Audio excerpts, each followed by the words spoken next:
solve the issue of the gaps in gender funding. Stakeholders, policymakers, and advocates gathered at the African Development Bank office in Abuja for this high-level dialogue designed to address systemic barriers affecting gender equality in Nigeria.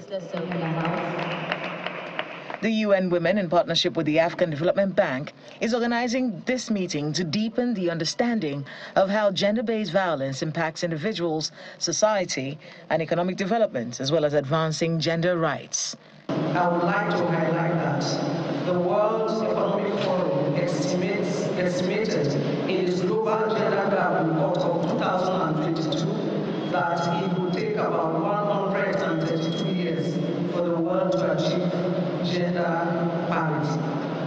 Our focus on gender equality and enabling and ending violence against women for rights and development is very, very important and timely.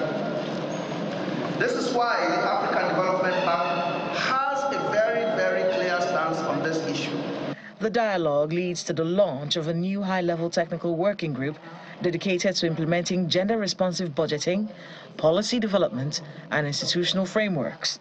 On the side of the European Union, gender equality and women's rights are a top priority, both internally, back home, as well in our international cooperation and development policies. Some states, particularly Kwara, have adopted the 35% Affirmation Act, meaning that it's law now to make sure that we have 35% of women in leadership positions.